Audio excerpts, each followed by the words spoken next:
Entonces, primero, la pauta del primer control. Cualquier cosa, porfa, preguntan. Lo primero, la decisión de mantener tasa, totalmente predecible. Entonces, ahí no hubo sorpresa. No es como en los años 80 que la Fed sin avisar podía subir tasas fuera de reunión. La transparencia de la política monetaria antes era muy deficiente.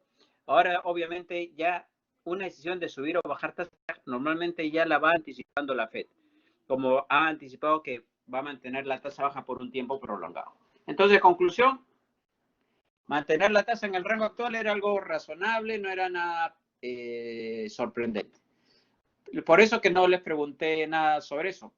En cambio, la segunda pregunta ya era un poco determinar las principales modificaciones en el comunicado y evaluar las implicancias para el diseño de la política monetaria. Antes de ver esta filmina, mejor paso a esto. Miren, esto se los envié.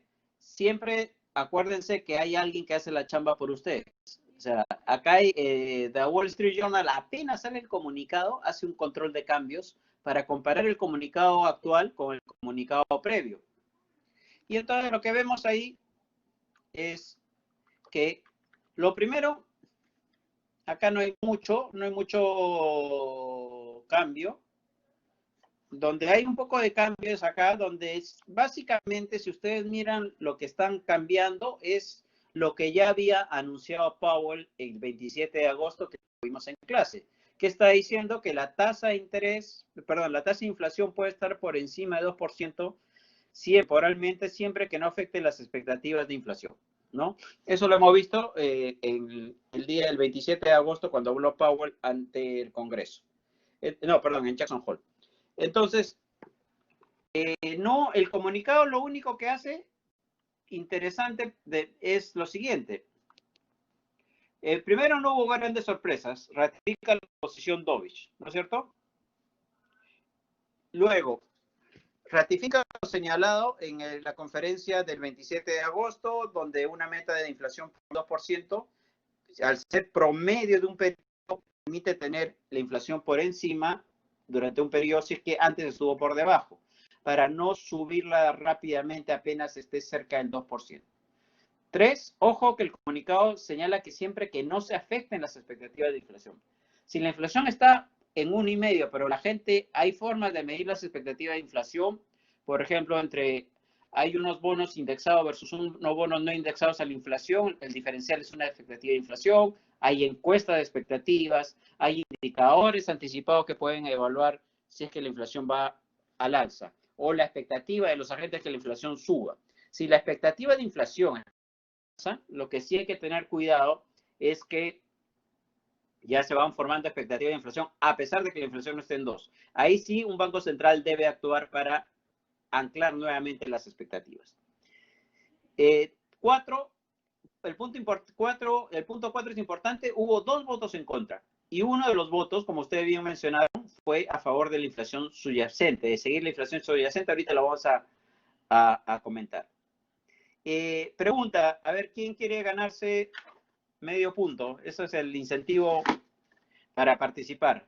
Son seres económicos totalmente racionales.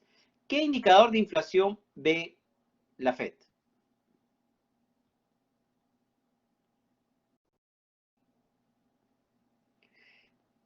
No es, no, todavía, no. A ver, el primero que lo diga. Casi, están cercas.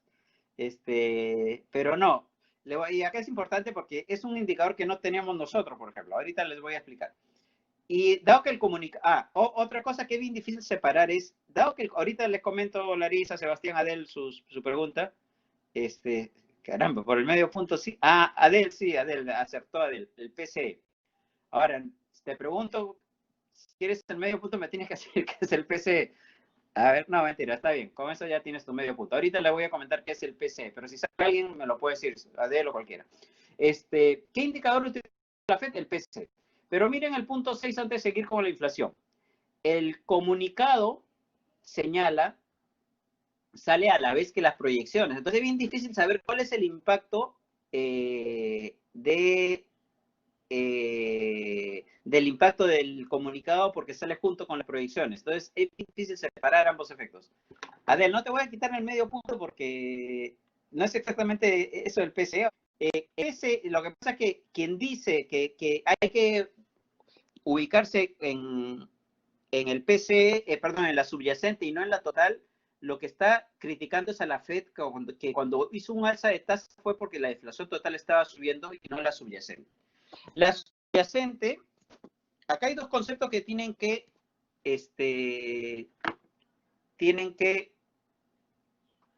distinguir bien. La inflación subyacente se diferencia de la inflación total, ¿por qué? Por lo que ustedes han dicho, con lo que ha dicho Larissa, Adel, que es la inflación que quita los precios de alimentos y de energía. ¿Por qué la inflación subyacente quita los precios de alimentos y energía?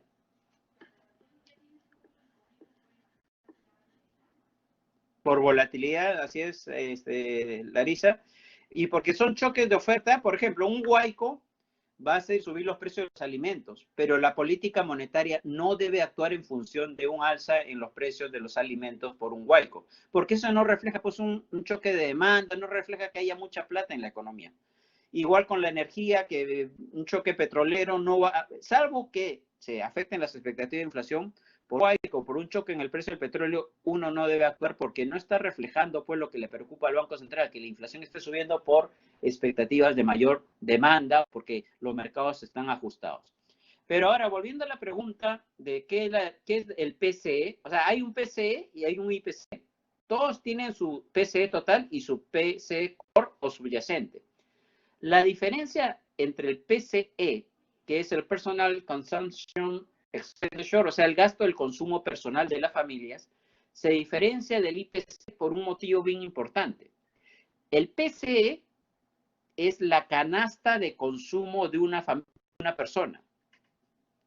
Y la canasta de consumo de una persona, por ejemplo, gastos médicos.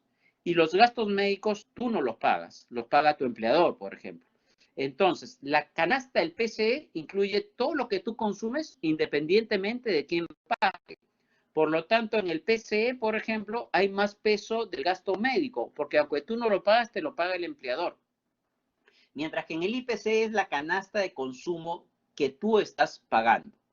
Entonces, la Fed usa el PCE y es un indicador de referencia que es diferente al IPC en gran medida en las ponderaciones. Y el cambio más importante entre el PCE y el IPC es el peso que existe en gastos médicos.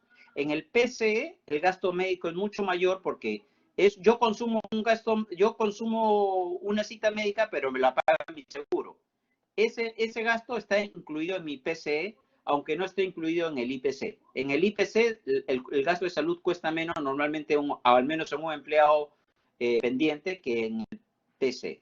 Entonces, eso no es para que sepan por qué se utiliza ese indicador. Miremos las proyecciones. ¿Qué ha pasado? Se ha revisado significativamente a la baja la caída de este año, ¿no? Lo que ven acá. En parte porque en junio, yo no sé de dónde sacaron un dato negativo, al menos ninguna casa de inversión ni el Fondo Monetario proyectaba una caída de 6,5. Y ahora ninguna casa de inversión proyecta una caída tan baja, o sea, proyecta más caída alrededor de eso. Entonces, acá hay una fuerte revisión a la baja en la caída, básicamente por datos ejecutados y porque probablemente la proyección de junio estaba un poquito sobreestimada. ¿Pero eso es buena noticia o no? En parte son datos ejecutados. Tal vez peor noticia es decir que el próximo año van a crecer menos, o sea, la economía va a rebotar. O sea, por el crecimiento no hay nada muy bueno. El desempleo sí se ha revisado a la baja en línea con el mayor crecimiento.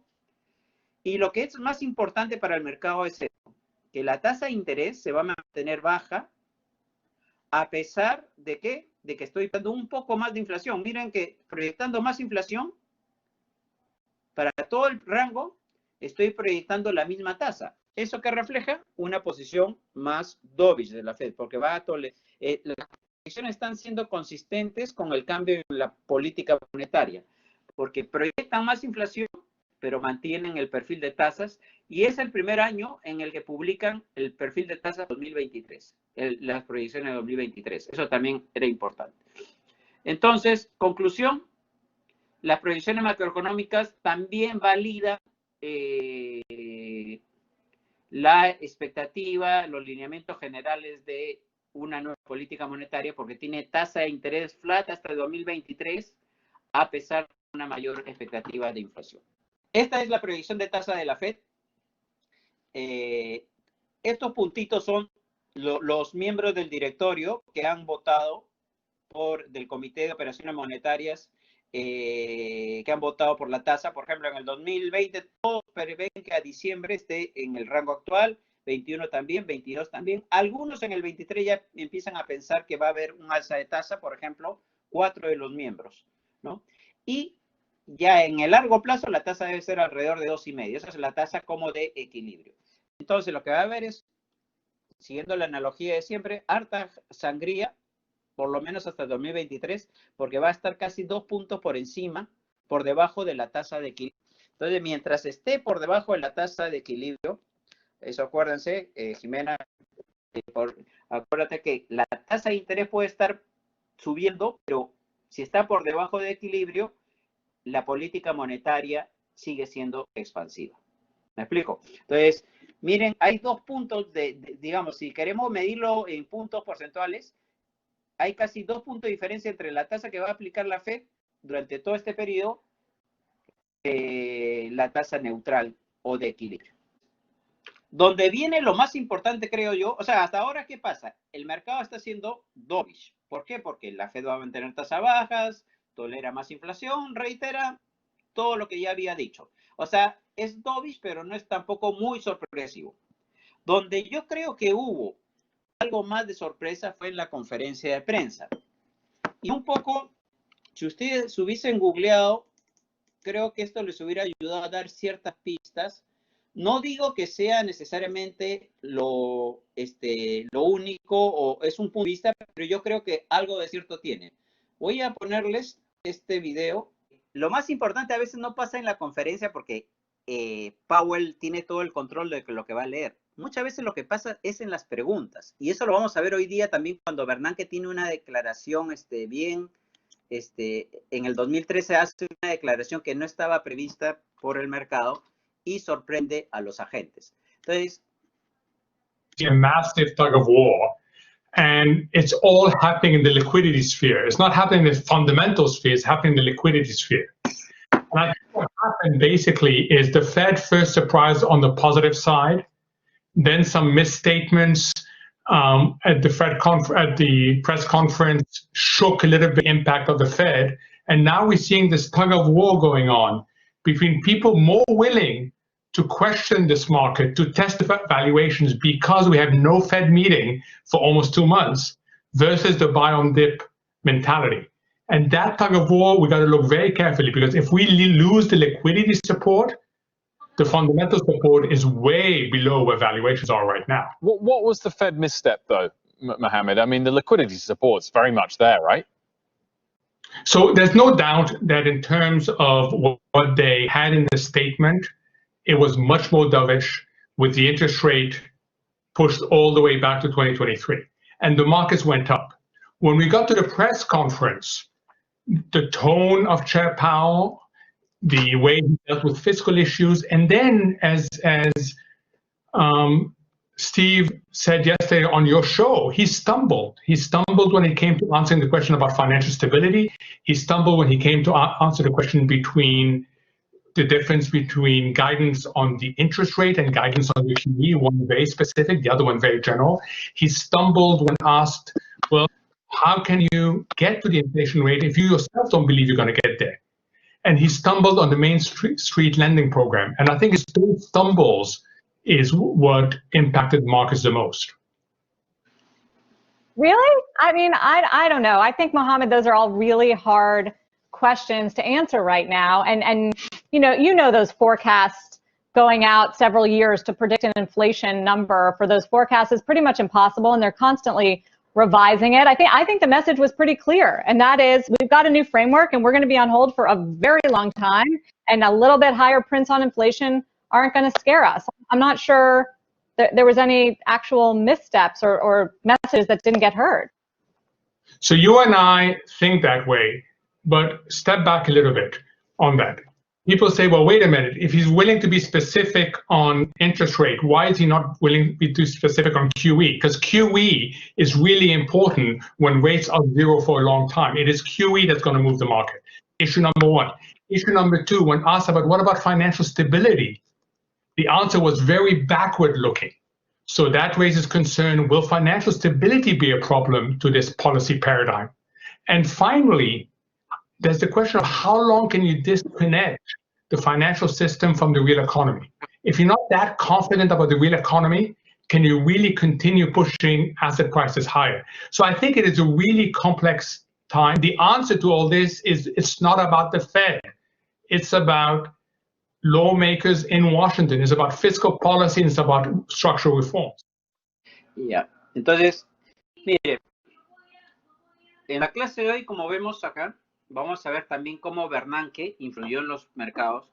Después de haber dado todo un discurso, lo que pasó fue, dio un discurso y de ahí vino una presentación, mejor dicho, en el Congreso, y de ahí vino una pregunta.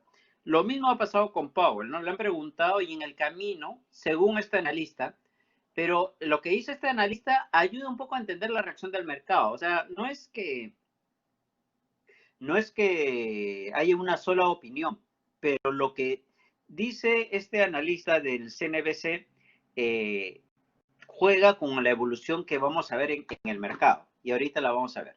Entonces, la conferencia de prensa de Powell fue, primero, reiterar el marco nuevo, pero cuando vienen las preguntas, hay algunas cosas que quedan en el aire. Primero, no hay un forward guidance tan claro para el QE, como sí lo hay para la tasa de interés. Entonces, no está tan claro el programa de compra de activos, ¿no? ¿Qué otra cosa han escuchado del mensaje de Powell? Que no habló mucho de las burbujas en el mercado de activos, que podría haber influido en la percepción del mercado, porque dice que en el pasado no se ha actuado de esa forma. Otra cosa que Powell dice es que no están tan interesados o no han evaluado todavía controlar los tramos largos de la curva. Y cuarto, que la economía va a crecer, la recuperación va a ser lenta, ¿no? Entonces, todo eso influye en las expectativas de los agentes y vamos a ver cómo eso es lo que más o menos podría parecer que ha influido en el mercado. Porque miren el dólar con respecto a una canasta de monedas. El dólar empezó depreciándose. No se ve muy claro, pero ven al comienzo, si ustedes ven esta flecha, el dólar empezó depreciándose, menos monedas domésticas por dólar. Ven el primer impacto, ¿no? Y después habla Powell y el dólar se termina apreciando, ¿no? ¿Por qué podría darse la depreciación inicial? Un poco por el comunicado dovish de la Fed, ¿no? Y confirmación del nuevo marco de política económica, pero después de que habla Powell, probablemente ha habido un poco más de aversión al riesgo. Y ahí un análisis más fino hubiera sido ver contra qué monedas se deprecia. Porque si es por aversión al riesgo, sí podría ser que se aprecie el dólar, sobre todo frente a monedas emergentes. ¿Por qué? Porque está poniendo un panorama menos optimista en la economía. Entonces, hubiera sido importante, obviamente no es parte del... O sea, si hubiera habido más tiempo, se hubieran chambeado un poco más, pero no era parte esperable del entregable de ustedes, ver contra qué monedas se ha apreciado el dólar. Por ejemplo, podría haberse apreciado frente a la libra esterlina por un tema del Brexit y no por lo de la Fed. Y también distinguir entre divisas como el yen, el euro, la libra esterlina con monedas emergentes, ¿no? Pero en general lo que se ve es una depreciación inicial del dólar, menos monedas se pagan por cada dólar, pero después sí una apreciación fuerte del dólar. Y lo que más puede jugar es que después de la depreciación inicial, la declaración de Powell elevaron un poco la aversión al riesgo. Si el dólar se fortalece, ¿qué pasa con el precio del oro? Se debilita, ¿no? ¿Quiénes conocen esa relación? ¿O quién me explica por qué entre el dólar y el oro hay una relación inversa? El oro son sustitutos, así es Larissa, así es Sebastián. En cierta forma, lo que uno compara, así una forma un poco gruesa de explicarlo, entre tener dólares y tener o un depósito en dólar, el costo de oportunidad, el depósito en dólar, digamos, es algo súper seguro, se compara con el costo de tener oportunidad que es tener oro. Entonces, si las tasas suben o el dólar se fortalece, el costo de mantener el aumenta y tiende a caer la demanda por oro. Entonces, el dólar y el oro suelen ser sustitutos por lo mismo que dice Magali, que ambos son de activos de refugio. Un depósito, un dólar en la mano versus una barra de oro. Bueno, el equivalente, digamos. Entonces, el precio del oro... Sí. ¿Puedo comentar algo rápido? Perdón, que lo interrumpa. Sí, dime. Es que lo que pasa es que si nosotros hablamos de eso en el trabajo, lo que pusimos era que básicamente la relación no es directamente entre un dólar mayor y un precio del oro menor, solo que ambos tienen que ver con la tasa de interés, ¿cierto? O sea, una tasa de interés mayor, que fue consecuencia de que Powell dijera que no iban a intervenir tanto haciendo quantitative easing, hace que el dólar sea más fuerte y a su vez hace que el costo de oportunidad de tener oro sea mayor. Así que salen los inversionistas del oro y se van hacia el mercado del money market, ¿no? Claro, Que es bueno para por el efecto tasa, pero ahí sí es un poco complicado ver cuál ha sido el impacto, tal vez sobre las tasas de largo, porque las tasas de la Fed van a estar bajas y las tasas de corto plazo también. Habría que ver cuál sería el efecto sobre las tasas de largo. Pero sí, lo que tú dices es correcto, ¿no? Es como el costo de oportunidad del oro es, digamos, un depósito en dólares donde va a haber dos cosas, la tasa y la fortaleza de día del dólar para comparar. ¿Más o menos? Y cuando el dólar se termina fortaleciendo, y tal vez haya algo de efecto tasa, porque vamos a ver después que la tasa sube, como dice Sebastián, el precio del oro cae. Otra cosa es en los rendimientos, sí parece un poco raro, porque bajas tasas de corto plazo deberían influir en las tasas largas, ¿no? Pero optimismo por el comunicado de la Fed de que también debe reducir la demanda por bonos, perdón, acá no espero, sino I. Entonces, si hay bajas tasas de interés a mediano plazo de la Fed y encima eso genera optimismo en el mercado, el choque inicial debería ser una pequeña caída en las tasas de, un alza en las tasas del...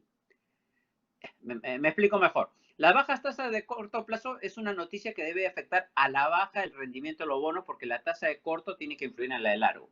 Pero si la gente está contenta por el comunicado, lo que debe pasar es que aumente disminuya la demanda por bonos y suba el rendimiento. ¿Qué hace que eso todavía incluso hay una cosa rara? Después de que la bolsa empieza a caer, los rendimientos de los bonos siguen subiendo. ¿Y por qué eso está raro? Porque es raro que después de que habla Powell, el rendimiento sube y la bolsa sigue cayendo. Porque deberían ser activos sustitutos, ¿no es cierto? Entonces, lo que podría estar pasando, como dice Sebastián, es que tras las declaraciones de Powell, no hubo claridad tal vez, o no fue tan enfático, no hubo forward guidance sobre el QE. Dos, y no habla como que piensan adoptar mayor control sobre las tasas de largo plazo, como lo hace Japón o como lo hace Australia. Entonces, esas dos cosas probablemente han hecho que las expectativas de las de largo plazo suban. Y a la vez, para la bolsa caen. Al principio suben por la posición dovish de la Fed, miren cómo suben, ¿no? Pero revierten tras la presentación de Powell y cierran por debajo de lo que abrió. Importante, uno, es ver si hay algún factor, algún evento corporativo en esas horas, pero lo más probable es que el outlook de Powell sobre el mercado, sobre la economía, y dos, el tema que no haya sido tan enfático sobre las burbujas, porque dijo, bueno, siempre hemos visto la burbuja, siempre lo hemos controlado, pero no es parte de la política monetaria. ¿Ustedes estarían más tranquilos o menos tranquilos respecto a la formación de una burbuja hoy en día? Después lo que dijo Powell sobre el mercado sobre posible burbuja, ¿estarías menos tranquilo sobre cómo está el mercado? Porque le dicen, antes lo hemos visto, sí, pero no es parte de la política monetaria, en cierta forma lo dijo. Entonces, yo creo que lo que más ha pegado sobre la bolsa es el hecho de su mención durante las preguntas, ojo, no lo tenía previsto en todo caso, la mención de que el poco énfasis puesto a la posible burbuja en los mercados financieros puede haber hecho que el mercado diga, puche, sí, tal vez hay una burbuja, la Fed no le preocupa y solamente no ha habido un forward guidance sobre el manejo de burbuja, digamos, y no han dicho que otra vez se ha manejado bien. Entonces, posiblemente es eso. Entonces, la bolsa sube inicialmente por posición dovish de la Fed, revierten la tendencia tras la presentación de Powell, cierra por debajo de la apertura y entonces hay algo raro, la bolsa cae o sea, no quieren acciones, pero tampoco quieren bonos. La gran pregunta es, ¿a dónde se fue la plata? Si no quieren acciones, si no quieren bonos, hubiera sido bonito, pero no tengo un indicador así de diario de cash. ¿A dónde están las posiciones en efectivo? Ajá, el mercado de dinero. No sé si Sebastián conoce algún indicador de cómo está el mercado de dinero, porque lo más probable es que en ese momento, como vimos en el primer día de clase, si no compras bonos y si vendes bonos y no compras acciones, sino incluso vendes acciones, te está sobrando liquidez y entonces en el mercado de dinero puede haber bastante liquidez. Eso podría ser un motivo por los cuales ambos se han deshecho de ambos títulos. Sí, profe. Con respecto al dólar, vi, bueno, como mencioné en el gráfico, de que estaba apreciándose, pero luego viendo un análisis más específico, o sea, vi que, por ejemplo, con el euro se apreciaba, pero con respecto al yen, me parece que se depreció y no comprendí a qué se debía ese efecto con el yen. Ese es un efecto que sí hemos visto en clase, Alejandra. Acuérdense que la única cuando hay mayor aversión, eso juega, gracias por comentarlo, porque eso juega con una evidencia que cuando hay más aversión al riesgo, la única moneda que siempre se aprecia frente al dólar es el yen. En parte porque el yen, Japón es el máximo acreedor internacional, hay muchos en yenes, en parte porque hay muchas operaciones entre gente que vende yenes, compra otra moneda para ganar rentabilidades y cuando hay aversión al riesgo liquida esas posiciones y regresa al yen. Entonces, has tocado un punto bien importante que tiene que ver con lo que yo comentaba, ver contra qué monedas. Eso lo has hecho y me parece bien, porque a veces es una moneda la que pudo haber sido la libra esterlina la que se debilitaba y el índice DXY sube solamente porque hay muchas dudas sobre el Brexit. Pero en el caso puntual del yen, lo que tú dices reafirma el hecho de que aparentemente ha habido más aversión al riesgo, porque cuando el yen se aprecia frente al dólar, que es en el 99% de los casos que he visto de choques de aversión al riesgo, siempre el yen se aprecia respecto al dólar. Entonces, sí jugaría con un evento de más aversión al riesgo. Ok, gracias, profe, ya comprendí mejor. Gracias. Gracias a ti, porque justo esa pregunta aclara un poco un tema pendiente. Ajá. Gracias por la participación. Y bueno, ¿y qué se espera del dólar en el largo plazo? Ahí, bueno, la pregunta, pueden responder con precisión de horóscopo, a veces los economistas decimos depende, y en verdad depende. ¿De qué depende? En primer lugar, ceteris paribus, si el BCE no hace nada y el Banco de Japón no hace nada, la política dovish, la reafirmación de la política dovish de la Fed debería debilitar a... Ahora, si uno lo ve desde una perspectiva de largo plazo, no es que el dólar tampoco está más o menos a medio camino, ¿no? Podría, en verdad, favoreciendo esta ambigüedad de horóscopo, decir que podría subir como podría bajar.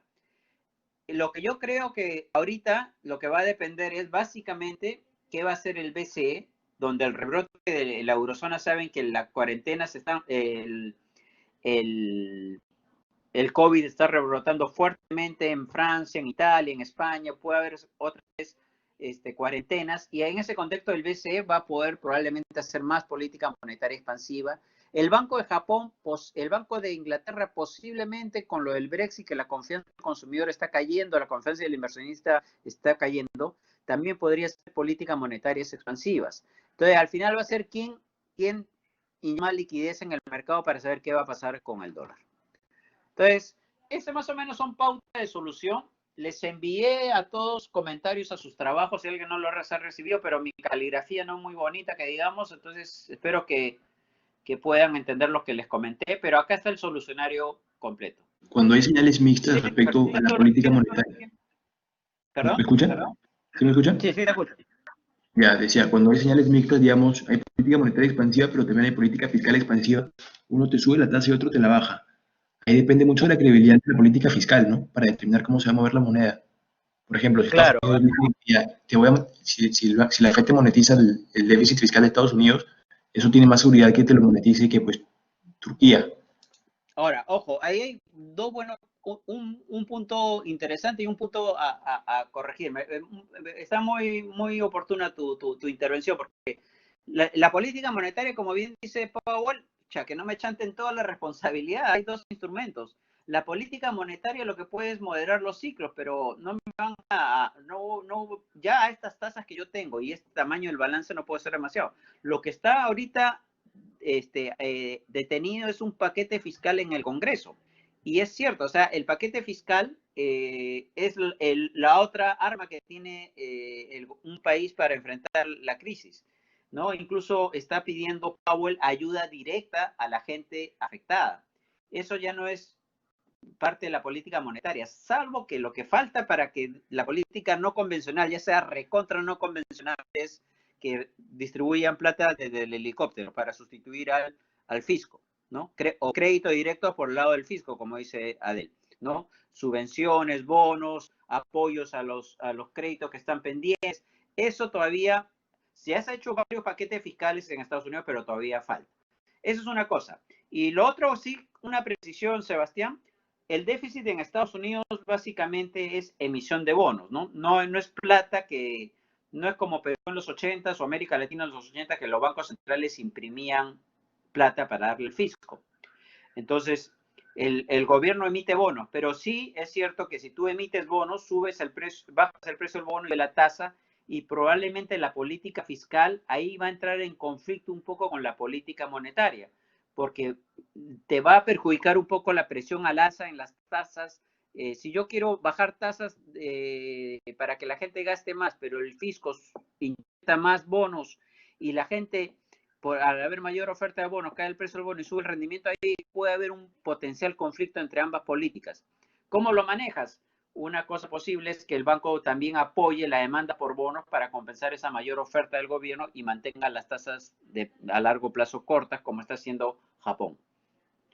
Sí, no hay tanta definición últimamente porque en el Senado, en el Congreso norteamericano está bien entrampado este tema. Bueno, gracias por las preguntas. Evento de la semana. Básicamente, esto es un resumen de lo que va a pasar durante todas las próximas semanas y lo que ha pasado. ¿Quién hoy día no han hecho esto? ¿Qué refiere, Sebastián? ¿Han aprobado algo? Profe, no, lo decía con el punto anterior del que estábamos hablando, pero sí, ya creo que sí lo resolvió respecto a de la amortización de deuda, simplemente. De que dije que a mayor oferta se contrarrestaba con mayor demanda. Pero no, sí lo respondió, Pero bueno, ojo que no te falta razón al de monetizar el déficit en el sentido que ahora la Fed compra bonos del Tesoro, ¿no? Eso sí es una forma de monetizar el déficit, en cierta forma, ¿no? Eso sí, no te falta razón. Pero la política monetaria convencional es el fisco emite bonos y le compra el mercado. Pero en este contexto donde la Fed entra como un agente a comprar bonos, ya hay una discusión que en Alemania ha sido bien grande sobre si estos son políticas monetarias prohibidas, digamos, por un banco central como el europeo. No te falta razón al hablar de la monetización del déficit. Bueno, evento de la semana. Las semanas pasadas y las próximas posiblemente nos vamos a mover entre el rebrote del COVID, retrocesos o avances de las vacunas, tensiones entre Estados Unidos y China por la guerra tecnológica, y se ha añadido un nuevo factor hoy día, el Brexit, y un nuevo factor que han acusado a la banca de hacer operaciones de lavado de activos, a la banca comercial. Sobre la segunda ola de COVID en España, está cada vez más dramático. Los llamados en Madrid, los agentes de sanidad están diciendo que tiene que haber cuarentenas.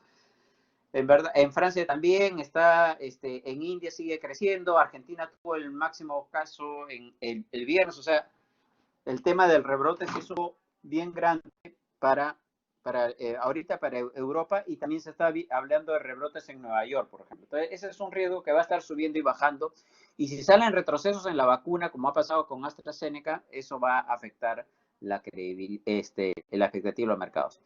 Bueno, sobre el tema del lavado de activos, han salido denuncias que en los últimos casi 20 años, del 98 al 2017, la banca ha estado lavando activos de una u otra forma, por un monto calculado de $2 billones.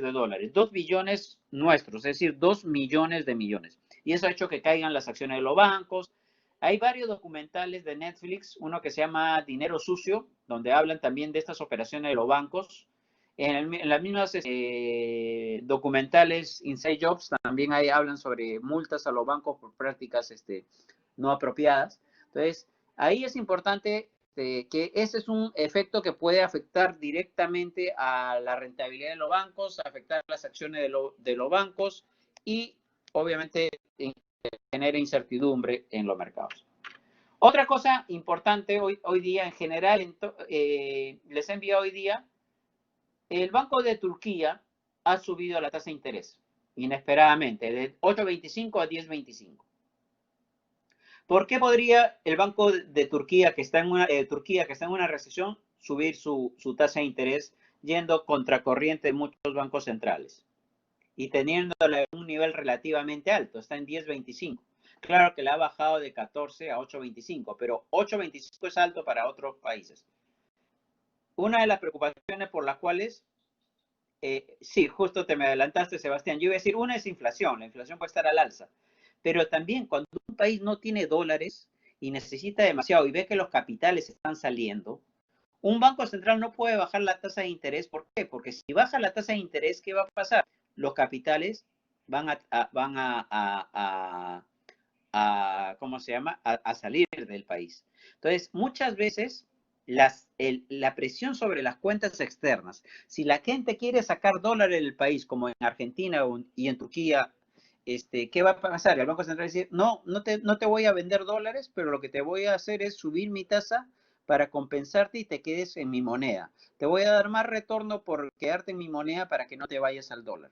Entonces, la lira turca, que está bien débil, y Turquía, que tiene mucha deuda de corto plazo y muchas empresas deuda externa de corto plazo y muchas empresas endeudadas con el exterior, no puede darse el lujo de bajar tan alegremente la tasa porque también hay presiones sobre la inflación y sobre el tipo de cambio.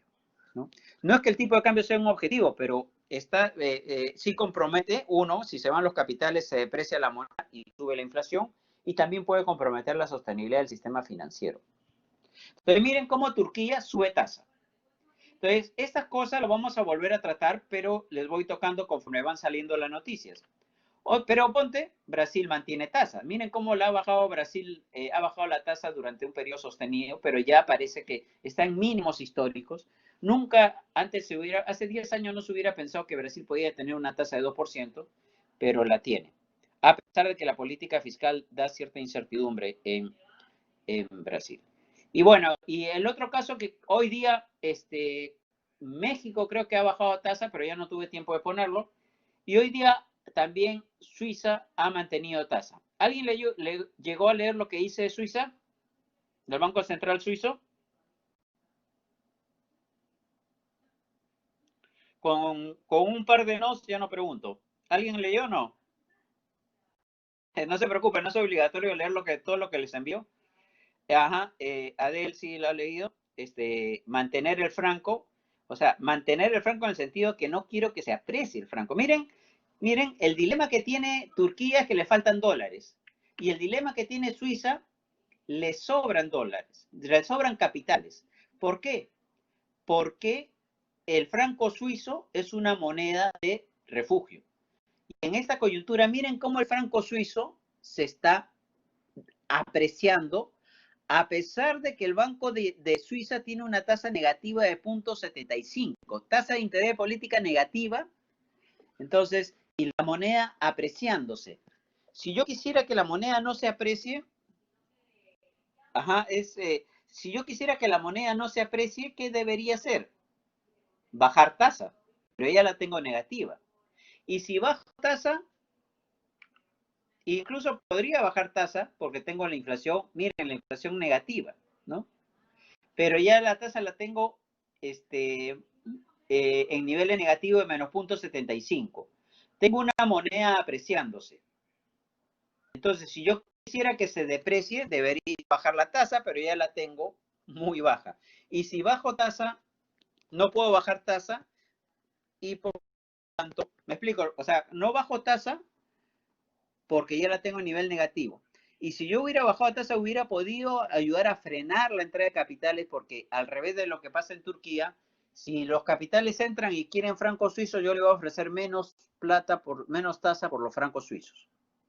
Entonces, ¿cuál es el problema? Y encima, Suiza tiene inflación negativa, ¿no? Y debería, para evitar una inflación negativa, bajar más la tasa, pero no puede porque ya está en niveles bajos. Entonces, no tiene margen para manejar eso. Entonces, entra un montón de capitales a Suiza. El Banco Central no puede bajar tasa. Entonces, ¿qué ha anunciado? Ha anunciado que si es necesario va a intervenir como bestia comprando la moneda extranjera que entre. ¿Para qué? Para que el franco suizo no se aprecie más. Miren toda la apreciación que ha tenido el franco suizo. Acá también el Banco Central intervino y estableció un tipo de cambio piso para el franco suizo. ¿Se imaginan un país que tiene una divisa de libre convertibilidad, de refugio, donde el Banco Central anuncia que va a hacer cosas para evitar normalmente las monedas que son divisas, el franco suizo, el euro, el yen, la Fed, no intervienen en el mercado cambiario? Pero ¿por qué creen que Suiza sí podría intervenir en el mercado cambiario? ¿A quién se anima a comentar algo sobre por qué creen que Suiza sí le preocupa esa entrada de capitales? Una es lo que dice Larissa, que es una economía exportadora, fuertemente exportadora, y si se aprecia su moneda, le va a afectar su economía. Y lo otro es que Suiza es una economía tan pequeña, pero tiene una moneda que es una divisa.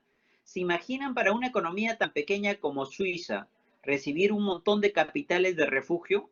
Eso desalinea su tipo de cambio en forma muy exagerada.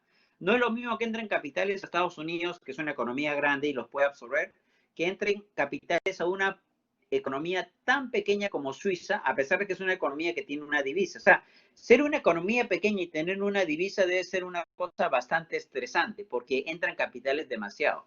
Entonces, ¿qué dice el banco suizo? Yo no puedo bajar más tasa porque ya estoy en niveles negativos. Entonces, lo que voy a hacer es cuando entren capitales, yo voy a comprar. Y al comprar, ¿qué voy a hacer con la emisión monetaria? Posiblemente, ¿qué va a pasar con la emisión monetaria cuando compre esa moneda extranjera? ¿Aumenta o disminuye?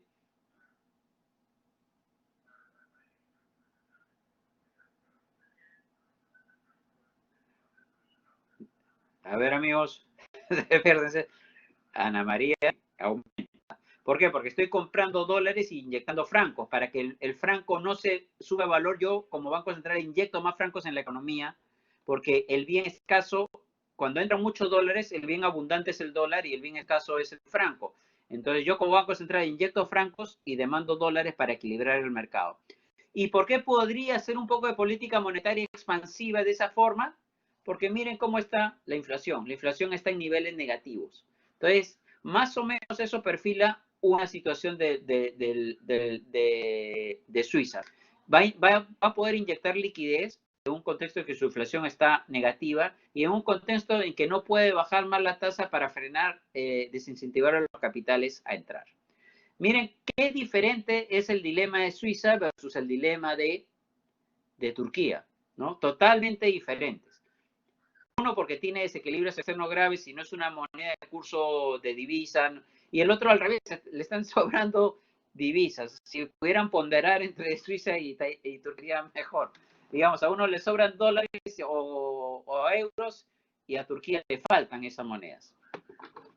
Y para que vean un poco más también el dilema, miren las tasas, esto salió en el reporte de inflación del viernes, miren los países con tasas de interés, miren la disparidad. Turquía ha subido la tasa de 8.25 a 10.25 hoy día Pakistán tiene en 7, 6, México en 4, 5, la ha bajado a 25, India en 4, Perú en punto 25, República Checa en punto 25 y llegas hasta Suiza en menos punto 75.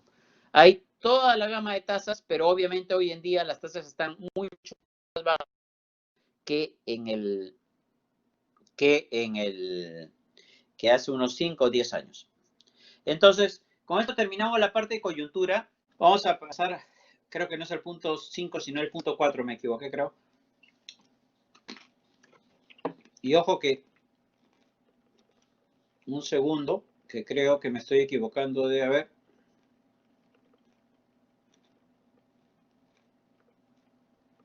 Bueno, sí fue. Por un error no he cambiado la fecha del primer semestre pero, en el encabezado, pero que estoy viendo que sí, es lo mismo. Bueno, veamos entonces. Están ahí, ¿no? Ya. Vamos a ver ahora cómo lo que hemos visto hasta ahora es la FED, la política monetaria, las crisis y también China, que lo vamos a meter acá un poco de contrabando, cómo eso afecta a las economías emergentes, ¿no? Porque en verdad, si nos interesa lo que pasa en el mundo, porque de una u otra forma nos impacta, ¿no? Uno de los hechos más claros que a todos nos preocupan y que todo el mundo siempre pregunta cuando uno dice que es economista, y peor, si le dice que trabaja en el Banco Central, lo primero que dicen, ¿y a cuánto se va el dólar? Y lo cual esa pregunta refleja pues que hay el entorno internacional, y uno lo que respondería es que depende mucho del entorno internacional. Entonces, el entorno internacional afecta decisiones de consumo, inversión, precios relativos, afecta la actividad económica, afecta variables claves como, por ejemplo, el tipo de cambio y los precios de los commodities. Eso lo vamos a ver ahora. Primero vamos a ver los antecedentes, luego la política monetaria de la FED, posiblemente hasta ahí llegamos hoy día, y después ya veríamos Chile, las tensiones comerciales, lo que le pasa a las economías emergentes y finalmente los canales de transmisión recientes de la pandemia. Entonces, empecemos con la crisis subprime. Eso ya lo hemos visto, ¿se acuerdan? Miren cómo este es el crecimiento del mundo. Las economías desarrolladas crecen bastante menos que las economías emergentes, pero cuando vino la crisis, todos nos fuimos para abajo. Hubo un momento por acá en que se hablaba del decoupling, que quería decir que si China crece, nosotros ya estamos a salvo, porque le vendámosles a China, que China está creciendo muy fuerte y por lo tanto es una seguridad para el crecimiento. Es el motor que no se va a apagar. Pero cuando vimos que la caída de la demanda de las economías desarrolladas fue muy alta, ahí nos dimos cuenta que China no era suficiente para sostener y que la misma China se iba a desacelerar. Pero igual fue un apoyo para que la economía mundial no colapse completamente. Entonces, veamos, y como ven, esto es lo que ya vimos, cómo empieza la crisis del segmento hipotecario hasta toda la economía. Miren, entre el 98 y el 2000, bueno, esto fue una predicción antes de la pandemia, obviamente, esto ya está negativo, pero se las he mantenido porque me parece interesante que vean esto. Miren, la correlación que existe, si yo hago todo el periodo hasta inmediatamente después de la crisis, en el 80 y el 2010, existe una correlación de 0.2. Sin embargo, si yo hago una correlación dividiéndolo en dos periodos, tengo que entre el 80 y el 2000 la correlación era 0.6. ¿Me siguen acá? Para este periodo. Y la correlación entre el 2000 y el 2010 era 0.8. Pregunta. Ustedes que ya deben haber sufrido econometría, estadísticas, etcétera. ¿Por qué los dos periodos, individualmente hablando, tienen una correlación tan alta entre el crecimiento de las economías emergentes y las desarrolladas, pero cuando lo vemos en un periodo largo, esa correlación cae significativamente? Recién ahorita, acá empezamos a diverger más bien, y la convergencia se va a dar ahora en el futuro más bien. ¿No? Bueno, puede ser, claro, pero yo voy más al hecho estadístico. ¿Por qué en el periodo 80-2010 hay una correlación tan baja cuando en los dos periodos que la componen hay una correlación tan alta? Por eso le digo que tiene que ver con su estadística, su econometría. O simplemente miren lo que pasa entre el 80 y el 2000. ¿Qué pasa? Ambas crecen. Así es, puede ser Adel. Ambas crecen bien parecido. Y acá empiezan a crecer también bien parecido, pero con un spread. Las economías desarrolladas, emergentes, crecen 4 o 5 puntos por encima de las desarrolladas. Es decir, esto lo hago con mímica en clase presencial, pero ahora sí, imagínense mi mímica. Miren, acá se mueven parecidos, por eso la correlación es 0.6. Y acá se mueven parecidos, por eso la correlación es 0.8, pero este comportamiento es bien diferente a este, ¿no? Entonces, si yo junto los dos periodos, la correlación sale baja. ¿Por qué? Porque acá hay una correlación bien alta, pero con un spread a favor de 4 o 5 puntos a favor de las economías emergentes. Pero sí hay una correlación alta. Pero esa relación no es la misma que la que hay acá. Acá no hay ese diferencial. Entonces, si yo mezclo dos periodos con comportamiento diferente, la correlación me sale baja. Me explico, acá sí hay una gran diferencia. ¿Y por qué a partir del año 2000 empieza a haber tanta diferencia a favor de las economías emergentes? Hay un protagonista importante. Uno de los más importantes es, como ya sospecharán, China. China y Asia en general explican gran parte de este diferencial entre las economías desarrolladas y las economías emergentes. Entonces, lo que uno ve, si volvemos acá, los ciclos son bien parecidos. Acá, si le va mal a las desarrolladas, a las emergentes también, y acá también, se mueven parecido. Entonces, si uno saca la correlación, el ciclo está bien correlacionado, la tendencia es la que iba a diverger, ¿no? Que se ve en ese spread que les comentaba a partir del año 2000.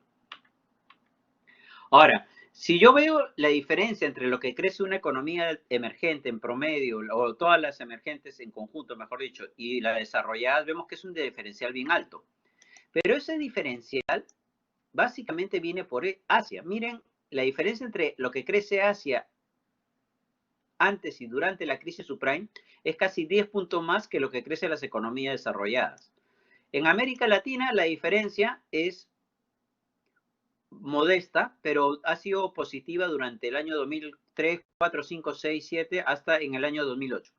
Esto se ve poco, pero si uno ve qué pasaba con América Latina cuando había crisis en el mundo, este desarrollo es bastante más positivo que lo que se veía en los años 80, ¿no? Que nosotros caíamos más que lo que caía el mundo. Acá por lo menos hemos crecido o caído menos que lo que ha caído el mundo desarrollado. Entonces, esto es un gran logro para América Latina porque refleja un poco el impacto de la parte macro de nuestras economías. Y los que sí le fueron peor, y en algún momento del curso vamos a tratar de ver, fueron a las economías de Europa emergente, donde el crecimiento o la caída de ellos fue más la caída de las economías desarrolladas. Entonces, básicamente conclusión, Asia emergente es la que explica básicamente toda la diferencia entre el diferencial de crecimiento entre las emergentes y las desarrolladas. Cuando vienen la crisis, ¿qué choques conocen ustedes que se dan en el mundo a través de los cuales se afectan las economías emergentes? Hay dos choques bien mencionados. Un canal comercial y el otro, ¿se acuerdan?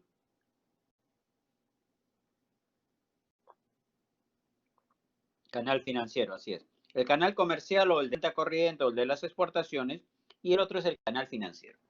El canal comercial básicamente les pongo acá, miren cómo caen las exportaciones de las economías emergentes cuando la línea naranja es la demanda interna de las economías desarrolladas y esto es las exportaciones de las economías emergentes a esas economías desarrolladas. ¿Qué vemos? Que cuando la demanda interna de Estados Unidos, de Europa se colapsa, nosotros le vamos a vender menos, ¿no? Y se caen las exportaciones.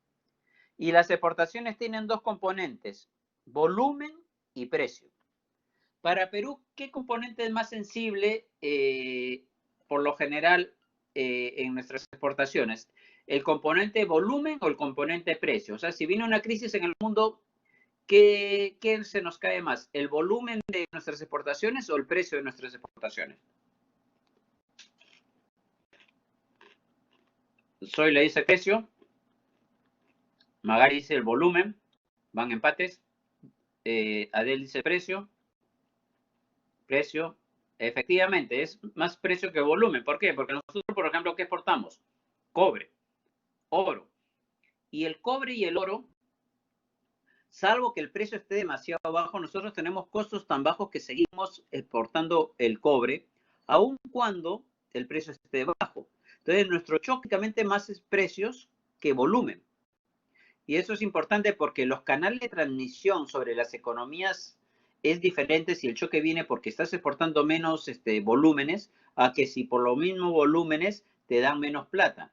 En uno vas a seguir produciendo, va a haber más y el mismo probablemente salario, pero el ingreso que recibes vas a generar menos utilidades, menos impuestos. Entonces es otro canal de transmisión si es el choque sobre volumen que sobre precio, ¿no? Y el otro es el canal financiero. ¿Qué quiere decir esto? Que entran menos capitales. Por ejemplo, a los capitales que entraron en bonos, acciones y préstamos hasta el tercer trimestre, justo antes de la quiebra de Lehman Brothers, miren cómo entraron a Asia, Europa y América Latina. Y miren cómo cae la entrada de capitales. Incluso hay salida de capitales en el cuarto trimestre, pero después se recupera. Esto también es el otro efecto, que los capitales dejan de entrar o incluso se van de las economías emergentes durante la crisis. ¿Más o menos? Y entonces, ¿qué debe esperar cuando viene la crisis subprime? Este efecto. Cae el precio de los commodities, es un índice agregado de commodities, miren cómo cae. El dólar se aprecia. ¿Se acuerdan que en la clase pasada, a raíz de un comentario de Sebastián, creo, vimos que el dólar se apreció rápidamente durante la crisis financiera? Miren cómo se aprecia. La bolsa cae. Y en este último cuadro que lo he encontrado por ahí, hay otra cosa bien importante. Las empresas de Perú, Chile, México, Colombia y Brasil emiten bonos. Y el mundo les compra esos bonos. Pero ojo, es más probable que compren estos bonos de las economías emergentes, de empresas de las economías emergentes, cuando el mundo está bollante y cuando hay buenas noticias. En medio de la crisis subprime, miren cómo, y ya un poco antes incluso, cuando ya Estados Unidos estaba con sospechas de que estaba mal, cómo la emisión de bonos de las economías emergentes cae. Entonces, nos pagan menos por los commodities. Salen capitales, cae en la bolsa de Estados Unidos, se deprecia nuestra moneda y tenemos menos posibilidad de financiarnos en el exterior. Entonces, obviamente, todo eso es un choque negativo para la economía. ¿En qué momento? En el momento de la crisis inicial. Pero ahí entra a tallar la política monetaria de la Fed. ¿Quién es este señor? Paul Volcker, ¿se acuerdan? En el año 80 y tantos hizo una subida de tasa brutal para consolidar las expectativas, la credibilidad de la Fed. Luego viene Greenspan, que maneja tasas más bajas, Bernanke más bajas, Yellen ya está con las tasas negativas y Powell no sabe hacia dónde dirigirlas, ¿no? Esa es un poco la historia de las tasas de acuerdo al tamaño del personaje. Coincide. Bueno, entonces, ¿qué hace la política monetaria de la Fed? Viene la crisis y ya hemos visto qué hace. Baja la tasa de interés hasta niveles cero e inyecta liquidez comprando bonos, ¿no? Eso ya lo conocemos. Ahora lo que yo quiero contarles es cómo esto impacta sobre las economías emergentes. Baja la tasa y compra bonos. Entonces, ¿cuál es el canal? Miren, se da una aparente paradoja. El mundo desarrollado se desacelera. Eso es malo para nosotros, ¿no es cierto? Se desacelera el mundo desarrollado y ¿qué va a pasar? No van a comprar menos, no van a pagar menos por las exportaciones, etc. Pueden hablar, muchachos, por si acá. Desaceleración económica, menor demanda de exportaciones, nuestro tipo de cambio tendría a depreciarse, el sol a depreciarse porque vamos a recibir menos dólares por lo que vendemos y va a haber presiones recesivas porque el mundo nos va a pagar menos por lo que vendemos o nos va a comprar menos volúmenes de textiles, de metalmecánica y otros. Pero por otro lado, cuando viene la desaceleración económica, ¿qué pasa? La Fed inyecta un montón de plata, inyecta liquidez. Al inyectar liquidez, ¿qué va a pasar?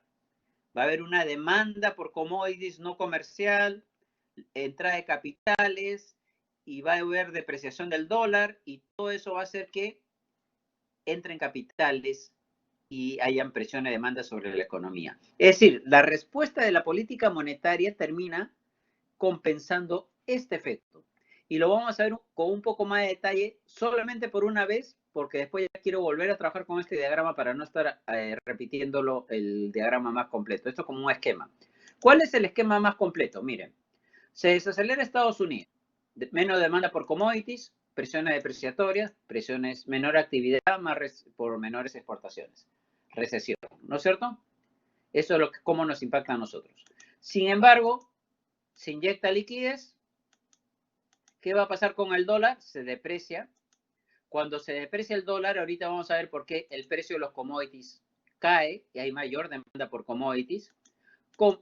Y eso debe llevar a una apreciación. Cuando hay política monetaria expansiva, hay un montón de especuladores que buscan dónde meter la plata y compran commodities para especular. También sube el precio de los commodities. Cuando hay demasiada liquidez, los capitales buscan dónde entrar y entran a economías emergentes y también genera apreciación. Esos capitales también puede haber entrada los capitales también entran a la economía para comprar bonos de economías, de empresas medianas y pequeñas. En el Perú, muchas empresas pequeñas o medianas y colocaron sus bonos en los mercados internacionales entre el 2009, 2010, 2012 y pudieron financiarse en condiciones mucho más favorables que antes. Se expande el crédito porque hay más préstamos al exterior y hay un potencial formación de burbujas. Todo eso hace que la economía crezca, ¿no? Hay condiciones financieras mucho más favorables. Hay más precio del cobre, etc. Y curiosamente, lo que son las medidas monetarias para reactivar las economías desarrolladas nos terminan, como diría algún expresidente, chorreando sobre economías emergentes y es un efecto positivo. Entonces vamos a ver, por ejemplo, por qué la depreciación del dólar aumenta la demanda por commodities. Y lo vemos acá. Miren la relación entre el precio, el tipo de cambio de yuan por dólares y el precio del cobre. Hay una relación inversa, ¿no es cierto? Mientras el yuan esté más débil o el dólar más fuerte, hay menos precio del cobre. Claro, esta puede ser una relación espuria. Los financistas, Sebastián podría decir, no, profe, eso es una relación espuria.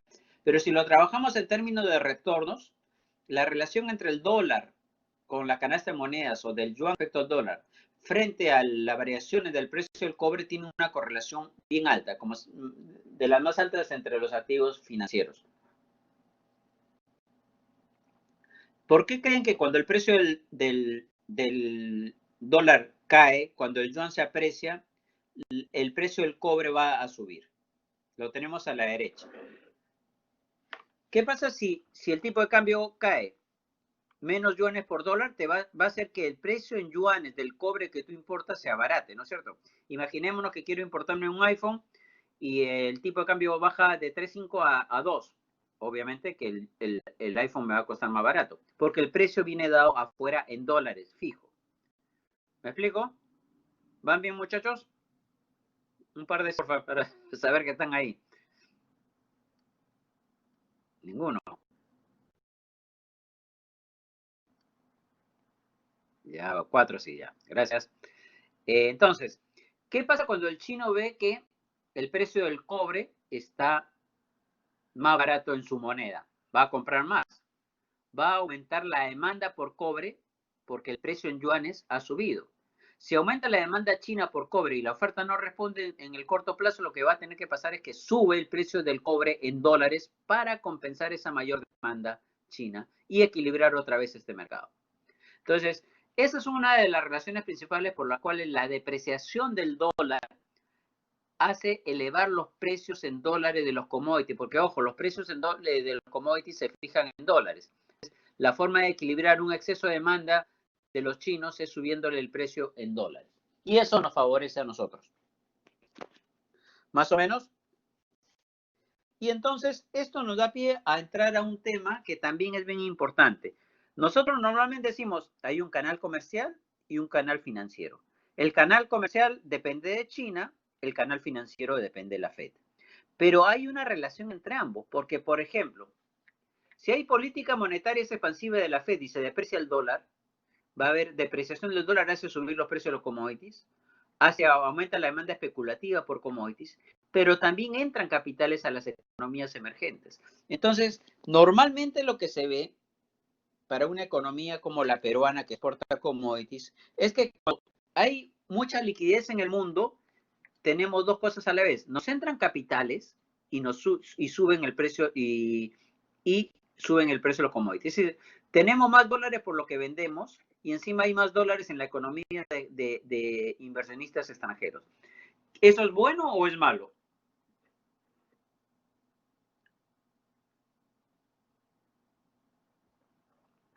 Si alguien quiere hablar, porque es una pregunta como para hablar, más de decirme bueno o malo, si alguien quiere decir por qué creen que es bueno o malo eso.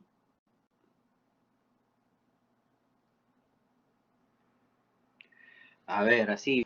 Profe, es bueno siempre y cuando, digamos, como que no hayan como que se hagan stops de esos capitales que están entrando y como que distorsionen los precios relativos, pero aparte diría también que como que se tiene que diferenciar, ya tienes el efecto positivo de la depreciación del dólar para el precio de los commodities, pero también hay otro efecto que es el de menor demanda de commodities por desaceleración mundial, ¿no es cierto? Claro. Y en neto también diría que para países emergentes está como que depreciación, ¿no? de las monedas, en neto, como que, claro, el efecto expansivo sobre moneda de países emergentes más débil es en neto negativo, ¿cierto?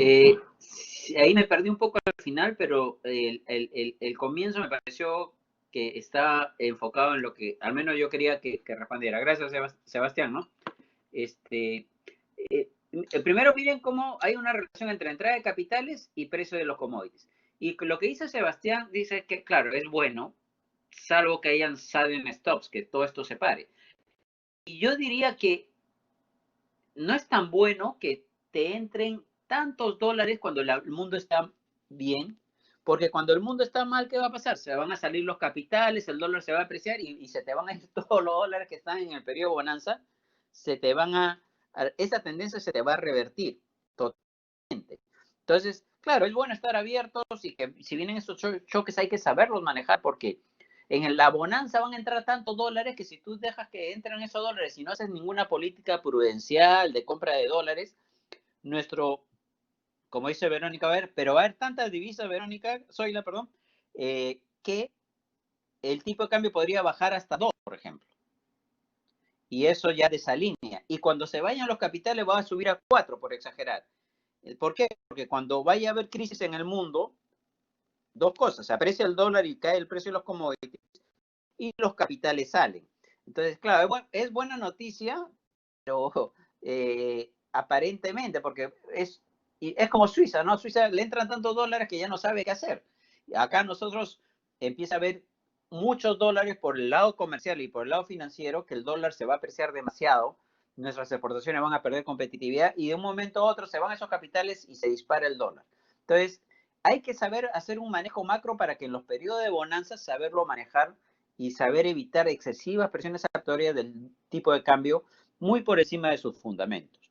Porque como le digo, nuestra economía va a estar con choques mucho más correlacionados, choques mucho más volátiles y que van a hacer que nuestra economía pase de fases maníacas a fases depresivas porque el mundo cambia de un momento a otro, ¿no?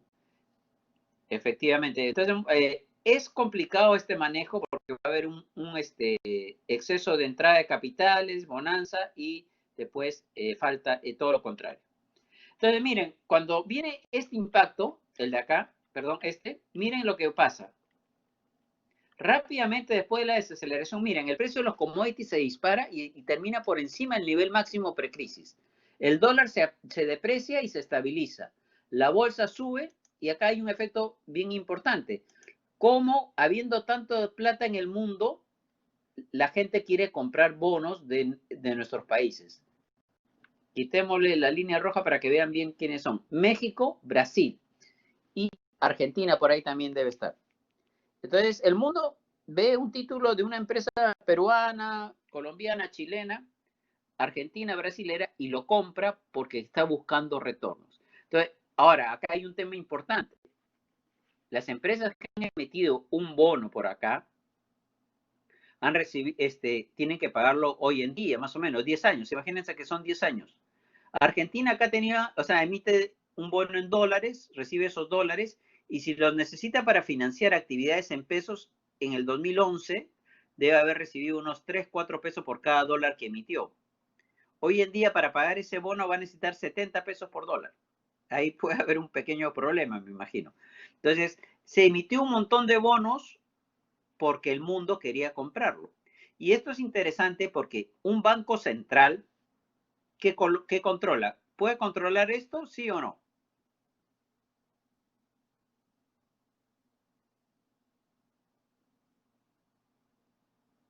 Normalmente un banco central puede controlar cuánto se endeuda la gente, las empresas. Normalmente no, porque el Banco Central, ¿cómo afecta a las empresas si es que ve que están gastando mucho y hay mucha inversión, demasiada y hay inflación? Vía crédito.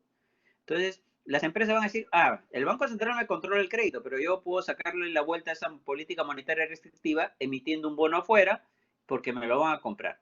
Entonces, ¿cómo puede uno controlar esa emisión de bonos excesiva que está haciendo que las empresas se endeuden demasiado más allá de lo que es sostenible?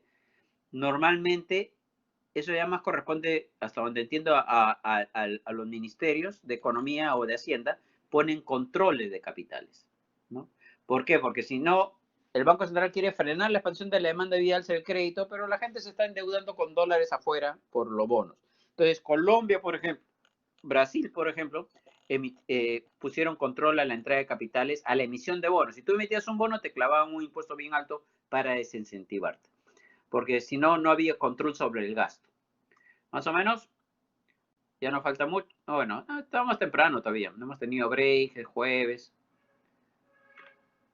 No se asuste Magali, que ya debe haber tomado su café.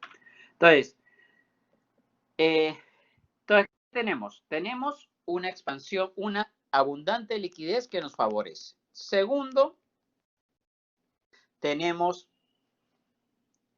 que las economías emergentes por primera vez en décadas, cuando viene una recesión, pueden aplicar políticas monetarias y fiscales expansivas. Miren a la derecha, ahí he marcado Perú y Chile. Miren, las barras amarillas indican los paquetes fiscales de Perú y Chile, modestos, pero por lo menos paquetes fiscales positivos. Es decir, en otras circunstancias, cuando venía una crisis, tú tenías que frenar tu gasto, no había quien te prestara. ¿Por qué Chile y Perú pudieron hacer políticas fiscales expansivas, déficits fiscales expansivos? Porque su nivel de deuda, miren cómo se redujo en los años previos. Es decir, entre el año 2000 y 2006, cuando el precio del cobre estaba en 4, había entrada de capitales, la actividad estaba creciendo fuerte y había recaudación, los gobiernos aprovecharon para reducir la deuda pública. Y Perú, por ejemplo, redujo la deuda pública de 40 y tantos por ciento del PBI a 20 y tantos por ciento del PBI. Entonces, viene la crisis y Perú, con el gobierno de Alan, se lanza un paquete fiscal modesto, pero el mercado no se asusta porque ve que es un país que tiene bajo nivel de deuda. Acuérdense, la deuda es un saldo, ¿no?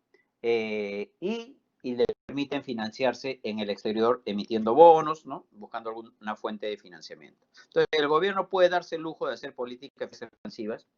Y los bancos centrales también, miren cómo bajan las tasas de interés los bancos centrales.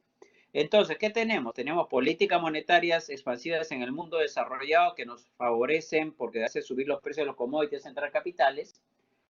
Y por otro lado, tenemos políticas fiscales y monetarias del propio país para salir de la recesión. Y hay un tercer elemento que nos ayuda a salir rápido de la crisis. ¿Cuál es ese tercer elemento? O sea, tenemos entorno monetario favorable, harta liquidez en el mundo, tenemos políticas fiscales y monetarias de nuestro lado que respondemos frente al choque Y hay alguien más que ya lo hemos mencionado bastante. Un país en guerra comercial con... Ajá. Gracias, Sebastián. China. China es el otro monstruo que hace que... Entonces, mejoras en condiciones externas, políticas anticíclicas y crecimiento chino, sobre China vamos a hablar después, permiten una recuperación rápida de las economías emergentes. Miren qué rápido Perú, Chile, Colombia y México nos recuperamos de la caída observada durante la crisis subprime. Salimos bastante rápido. Incluso, por ejemplo, El País escribe un artículo donde dice que qué fácil ahora podemos salir de las crisis que antes nos costaban pues sangre, sudor y lágrimas.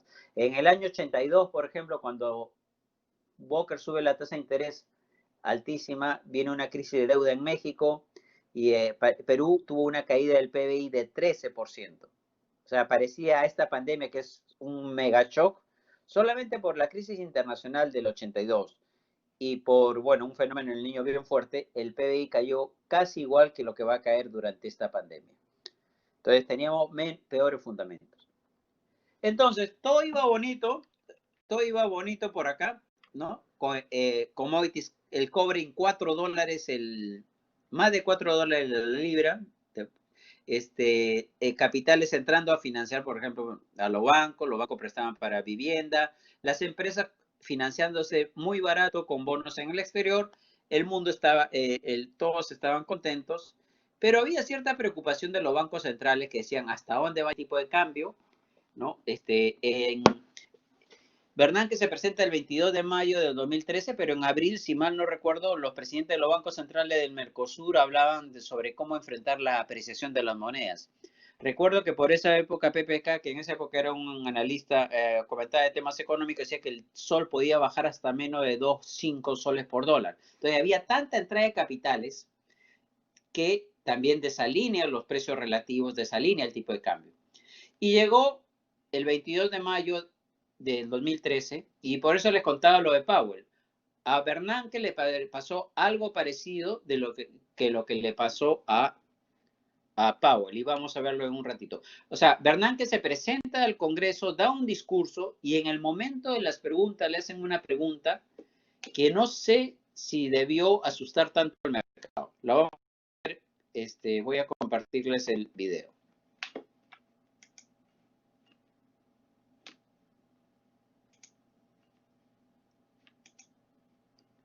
Miren, le preguntan una cosa a Bernanke y miren lo que responde y ahí vamos a entender qué pasó. To accelerate, the Fed would have to start unwinding QE3. So what is the Fed's exit strategy, the steps it will undertake, and when do you anticipate to begin executing this? Mr. Chairman, so first, the first thing, of course, would be to wind down eventually the quantitative easing program, the asset purchases. As I've said, the program relates the flow of asset purchases to the economic outlook. As the economic outlook, and particularly the outlook for the labor market, improves in a real and sustainable way, the committee will gradually reduce the flow of purchases. I want to be very clear that a step to reduce the flow of purchases would not be an automatic mechanistic process of ending the program. Rather, any change in the flow of purchases would depend on the incoming data and our assessment of how the labor market and inflation are evolving. So at some point, of course, we will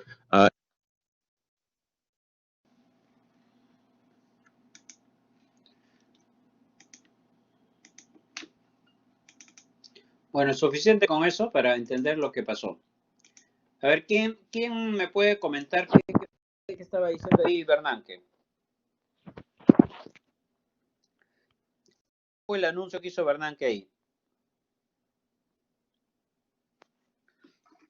A ver, Natalie, ¿puedes comentarnos algo? ¿Qué dijo ahí? Creo que iba a reducir las compras, esto de quantitative easing.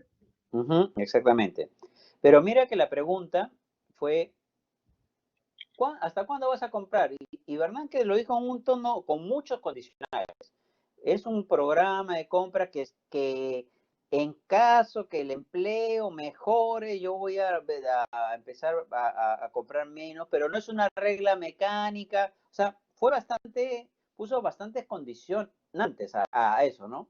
No dijo que a partir de tal fecha voy a bajar, pero sí, como tú dices, dijo que iba a empezar a comprar menos cuando el empleo esté más fortalecido. Entonces, ¿el mercado cómo lo interpretó? Ya empieza a ver el retiro de estímulo monetario. Pero ojo, nuevamente, no fue que Bernanke lo llevó escrito. Bernanke respondió a una pregunta y le respondió, a mí me parece, poniendo las precauciones del caso, ¿no? Oye, no es ahorita, va a ser cuando el mercado laboral. Pero bastó que dijera que podía hacerlo y eso se conoce como el tapering, es decir, el proceso por el cual empiezas a comprar cada vez menos bonos del tesoro. Entonces, el mercado cambió de chip y dijo, uy, se viene la política de la Fed restrictiva. ¿Y qué pasó? Esto es lo que se ve, miren. Este es el tapering. Empiezan por acá, 22 de mayo, habla Bernanke. En el 2014, por acá empiezan a reducir la compra de bonos y ya dejan de comprar bonos, mantienen el saldo y acá empiezan a subir. Entonces, eso es lo que se conoce como el tapering y las políticas monetarias restrictivas.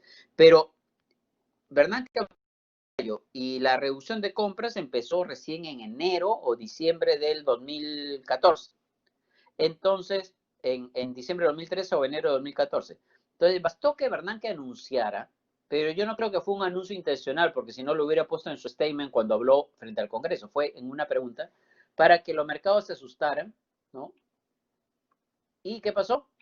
Al revés. Ahora opera todo al revés. Se recuperan las economías desarrolladas, va bien las exportaciones, entran dólares por ahí, las exportaciones van bien, la actividad se reactiva un poco, pero el retiro del estímulo monetario va a hacer que salgan capitales, haya menos demanda no comercial por commodities, que el dólar se aprecie y que los precios de los commodities. Todo eso por el retiro de estímulos de la Fed.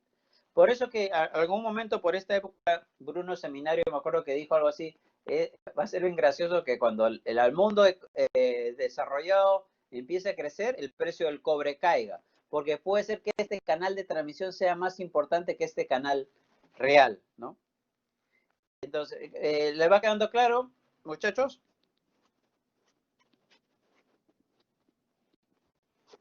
¿Más o menos?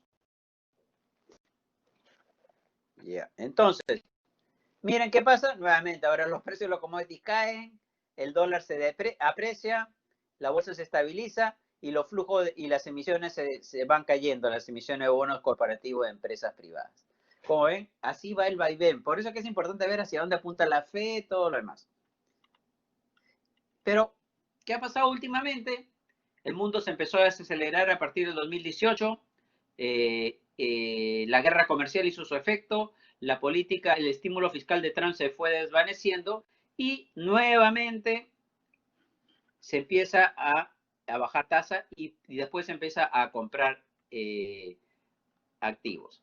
El Banco Central Europeo igual se demora en retirar sus estímulos porque el mundo empieza a desacelerarse, Europa tiene problemas y otra vez empieza a haber liquidez. Y nuevamente pasamos a esto de desaceleración económica de Estados Unidos y ahora estamos, hasta antes de la pandemia estábamos en esta etapa, ¿no? Nuevamente con abundante liquidez. Esto lo podemos pasar. Y acá entra el taller algo. Creo que vamos a terminarlo, muchachos, para ya que el 8 no tenemos clase, voy a cerrar esto. Me voy a saltar el punto 4 parcialmente, o lo voy a pasar muy rápido porque después lo vamos a volver a tocar. Vamos a tratar ahora a China. Y vamos a meter a China dentro de este diagrama. Dentro de este diagrama que quiero poner a China para que más o menos redondear el tema de que hay dos grandes protagonistas de los choques sobre las economías emergentes. Se dice que Estados Unidos es el canal financiero, pero igual impacta sobre los commodities, y que China es básicamente el canal comercial que impacta sobre el cobre y todo lo demás. Entonces,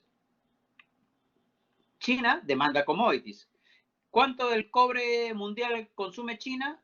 Ahorita lo vamos a ver, pero es una bestia demandando commodities. Ahora vamos a ver por qué.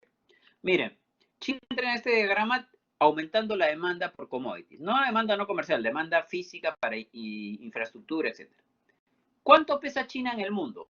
Si uno ve en miles de dólares, y este sí es un concepto importante para cuando hagan algún trabajo, alguna comparación, es entender cómo se mide el PBI de un país.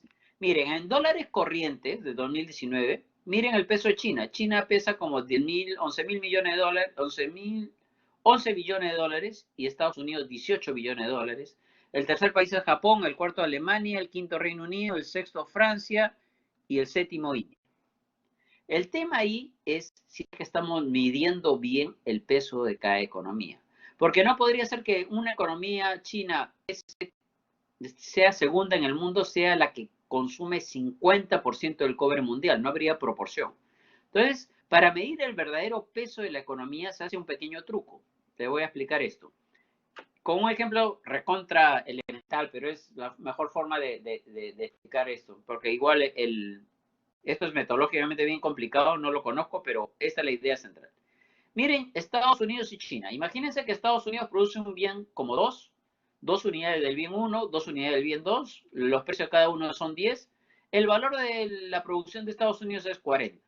China produce 3 unidades del bien 1 a un precio de 5, perdón, 2 unidades del bien 2 a un precio de 2 y 5 unidades, 2 unidades del bien 2 a 5 perdón, 2 unidades del bien 2 a un precio de 5. ¿Cuánto es el valor de China? 25. Pregunta, ¿qué país está produciendo más?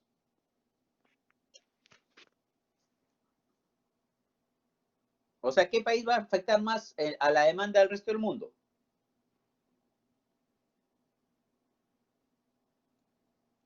¿China o Estados Unidos? Claro, porque a China sus productos lo estamos ponderando por un precio más bajo. O sea, el ponderador del Q o del X es mucho más bajo.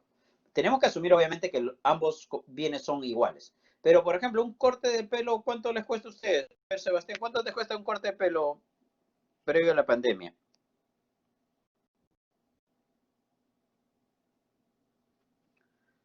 No te lo cortas tú solo. Bueno, lo que les cueste, 25, por ejemplo. Eso, ponlo en euros y súbele un 20% para que sepas cuánto cuesta un corte de pelo en Suiza, por ejemplo. 40 francos suizos, en Europa 35, 40 euros. Es decir, 3 o 4 veces más de lo que cuesta acá. Y yo creo que donde te cortas es un sitio muy parecido al que es en Suiza. Y entonces, ¿qué va a pasar? Que cuando lo valoras en unidad monetaria parece que Suiza estuviera produciendo 4 veces más este corte de pelo, cuando en verdad solamente están produciendo igual uno acá, que es el tuyo, y uno en Suiza, pero como vale 4 veces más, este PBI se infla porque lo estás poniendo por un precio más alto. Entonces, ¿qué se hace para ver el verdadero peso de la economía? Miren, ponemos los precios de Estados Unidos a China y ahí recién podemos compararlos. Y ahí sí ya cada X1 está ponderado igual, tanto en Estados Unidos como China, y ahí vemos que China sí es más grande que Estados Unidos, ¿no? Entonces, ahí ven ya recién la verdadero impacto del peso de China. Entonces, miren, esto es a dólares corrientes, pero si yo le pongo a China los precios de Estados Unidos, China no sale, pero China es la principal economía del mundo, ¿no? Y la segunda, uy, se me fue Estados Unidos. La segunda es Estados Unidos, que se borró del mapa, perdón. Y la tercera pasa a ser India. Perdón, Estados Unidos debió estar en el segundo gráfico, no sé por qué se desapareció. China es la primera economía del mundo con 18% de participación en el PIB mundial. Estados Unidos pasa a ser la segunda con 14, 15, o no, 16, 17. Ah, no, perdón, esta ya, estoy hablando. Esto es China con 17, 18%. El azul es Estados Unidos, segunda. La tercera pasa a ser India.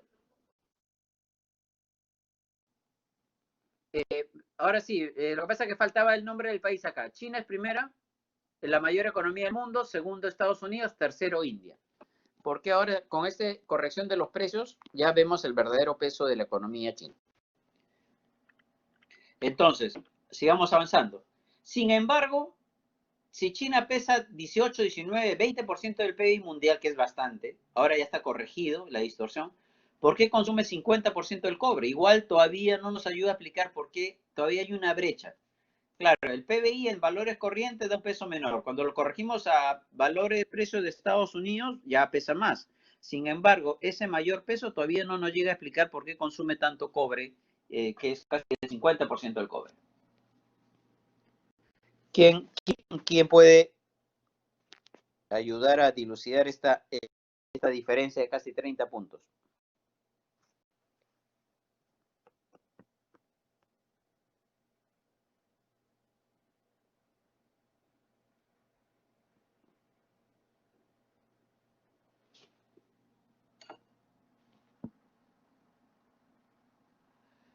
A ver, ¿cómo crece China y cómo crece Estados Unidos? China es un país con alto nivel de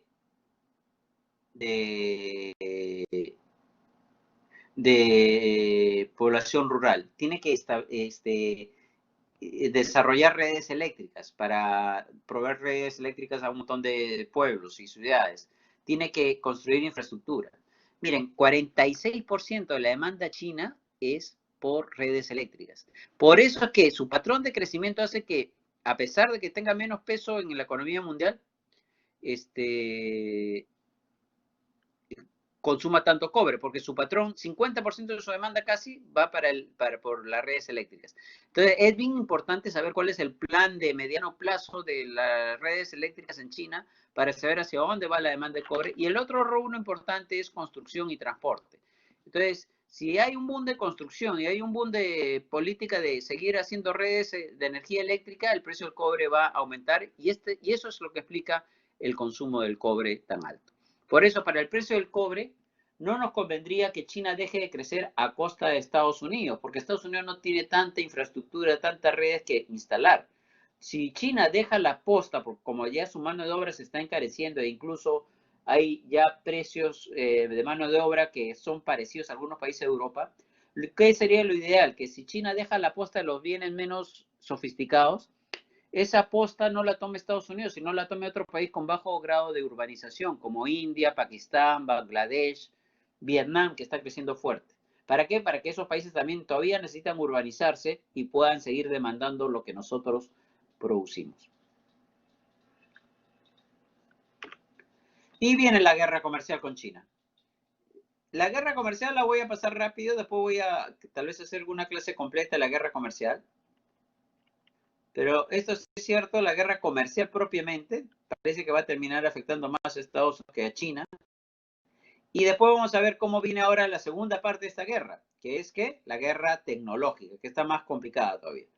Pero bueno, ¿qué pasa? China, que afecta porque China se va a desacelerar, va a demandar menos commodities.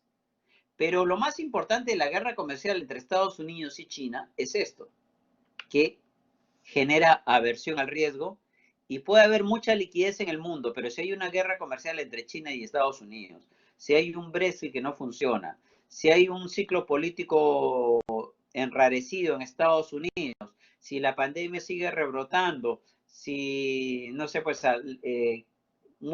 cierran bancos internacionales por estas acusaciones de malos manejos, todos esos efectos hacen que la aversión al riesgo se aumente y tú puedes tener un montón de liquidez, que es algo de lo que decía Sebastián, creo, al final de la clase pasada. Puede haber un montón de liquidez en el mundo, pero la entrada de capitales a las economías emergentes va a depender de un montón de choques sobre la aversión al riesgo. Y si hay la guerra comercial, lo que hizo fue básicamente lo mismo que ya hemos visto. Hizo caer la bolsa de las economías desarrolladas, salía de capitales de economías emergentes, se depreció el yuan y eso afectó la demanda por commodity porque los precios en yuan en los commodities aumentaron, y etcétera. Entonces, todo esto reflejan el lado financiero de la guerra comercial.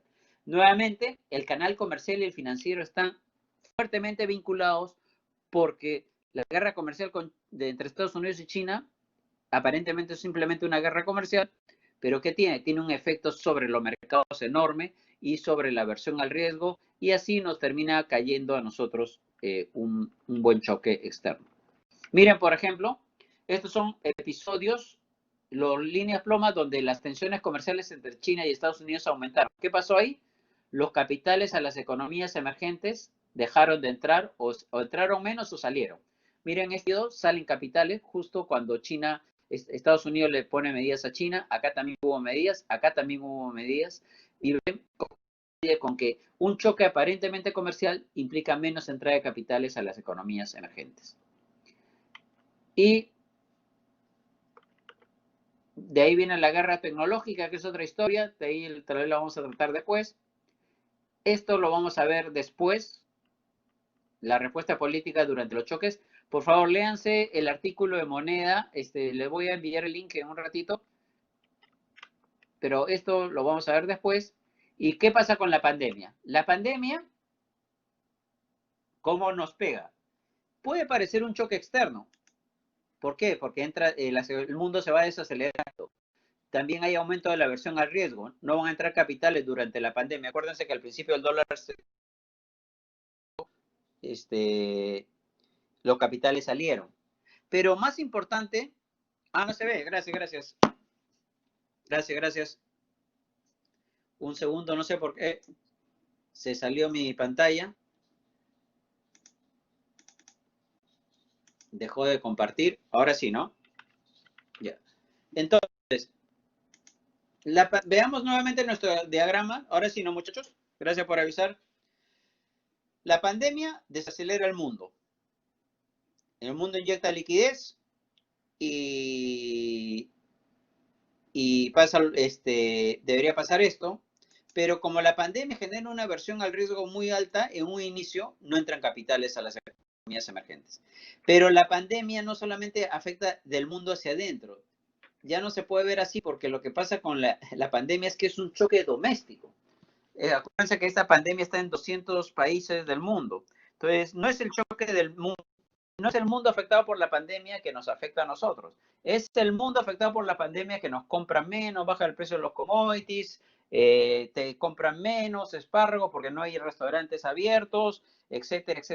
La pecana se ha ido al piso porque también es una demanda más de restaurantes, etcétera. Aparte tenemos la cuarentena, el colapso de la economía doméstica por las medidas para contener el virus.